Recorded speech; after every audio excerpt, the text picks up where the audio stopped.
नमस्कार दोस्तों, आपका स्वागत है हमारे चैनल में एक गाइड यात्रा पे। मैं आपका होस्ट पंकज वर्मा और आज हम एक ऐसी यात्रा पर निकलने वाले हैं जो सिर्फ एक सफ़र नहीं है बल्कि एक अनुभव है।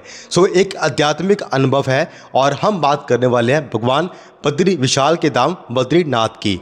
और ये जानेंगे कि आप ट्रेन से इस पवित्र यात्रा की शुरुआत कैसे कर सकते हैं। बद्रीनाथ धाम उत्तराखंड के चमोली जिले में स्थित 4 धामों में से एक है। हर साल लाखों श्रद्धालु यहाँ भगवान विष्णु के दर्शन के लिए आते हैं। कई लोग सोचते हैं कि बद्रीनाथ तक का ट्रेन से कैसे पहुंचा जाए, क्योंकि बद्रीनाथ में कोई सीधा स्टेशन नहीं है। लेकिन घबराए नहीं, मैं आज आपको इस यात्रा का पूरा रोड मैप दूंगा और जिससे ट्रेन से सबके नज़दीकी स्टेशन तक पहुंचने के लिए बद्रीनाथ धाम तक का पूरा रास्ता आपको शामिल होगा। तो चलिए शुरू करते हैं। बद्रीनाथ धाम तक पहुंचने के लिए सबसे पहले आपको उसके सबसे नज़दीकी रेलवे स्टेशन तक पहुंचना होगा। मुख्य रेलवे स्टेशन जिसके आप यात्रा शुरू कर सकते हैं वो उसका नाम है हरिद्वार जंक्शन। जी हाँ, सबसे लोकप्रिय और प्रमुख रेलवे स्टेशन भारत के सभी बड़े शहरों में से हरिद्वार के लिए सीधी ट्रेनें उपलब्ध है। और सेकंड स्टेशन दोस्तों है ऋषिकेश रेलवे स्टेशन। हरिद्वार से लगभग 25 से 30 किलोमीटर दूर ऋषिकेश भी एक अच्छा विकल्प है। यहाँ तक भी कुछ प्रमुख शहरों से सीधी ट्रेनें आती हैं।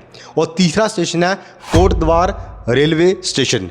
कुछ यात्री यहाँ से भी अपनी यात्रा शुरू करते हैं, लेकिन हरिद्वार और ऋषिकेश ज़्यादा सुविधाजनक माना जाता है। एक बार जब आप हरिद्वार या ऋषिकेश पहुँच जाते हैं तो आपकी ट्रेन यात्रा का पहला चरण पूरा हो जाता है।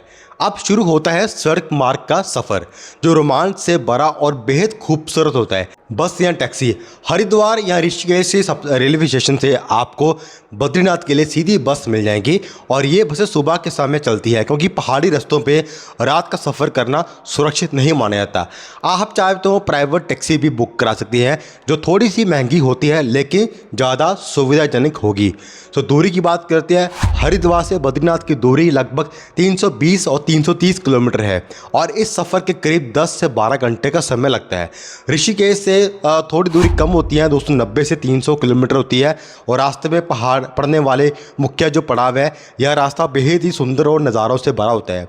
आप देवप्रयाग, रुद्रप्रयाग, कर्णप्रयाग, नंदप्रयाग और जोशीमठ जैसे 5 प्रयागों अन्य खूबसूरत जगहों पे भी होकर गुजरेंगे।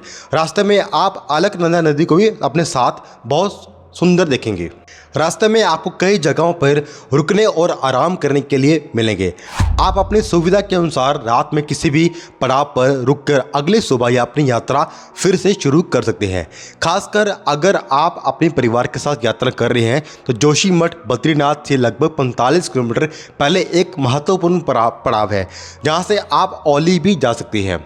अब कुछ ज़रूरी टिप्स जो आपकी बद्रीनाथ यात्रा को और भी आसान बना देंगे। तो यात्रा का सही समय। बद्रीनाथ के कपाट मई से अंत से नवंबर की शुरुआत तक खुले रहते हैं। मानसून जुलाई अगस्त और में भूस्खलन का खतरा रहता है, इसलिए मई जून या सितंबर अक्टूबर का समय सबसे अच्छा माना जाता है। बुकिंग पहले से करें। खासकर पीक सीजन में ट्रेन टिकट और बस की या टैक्सी की बुकिंग पहले से कर लेना बेहतर रहेगा। और सामान गर्म कपड़े जरूर रखें, क्योंकि बद्रीनाथ में कभी भी ठंड हो सकती है। भले ही आप गर्मियों में जा रहे हैं, बारिश से बचने के लिए छाता या रेनकोट भी साथ में रखें। स्वास्थ्य पहाड़ी इलाकों में ऊंचाई के कारण कुछ लोगों की दिक्कत हो जाती है। अपने साथ जरूर दवाई रखें और डॉक्टर की सलाह जरूर लें। धीरे धीरे यात्रा करें और पर्याप्त पानी पिए। एटीएम और कनेक्टिविटी रास्ते में एटीएम कम मिलते हैं, इसलिए कैश साथ में रखें। कुछ इलाकों में मोबाइल नेटवर्क की समस्या भी हो सकती है। दोस्तों, ये यात्रा सिर्फ एक डेस्टिनेशन तक पहुंचने को नहीं है, बल्कि उस रास्ते में मिलने वाले अनुभव, प्रकृति की सुंदरता और मन की शांति की है। तो जैसे ही आप बद्रीनाथ धाम पहुंचेंगे, भगवान बद्री विशाल के दर्शन करके आपकी सारी थकान दूर हो जाएगी और एक अद्भुत शांति का अनुभव होगा। दोस्तों, मुझे उम्मीद है कि ये वीडियो आपको बद्रीनाथ तक की ट्रेन यात्रा की योजना बनाने में मदद करेगा।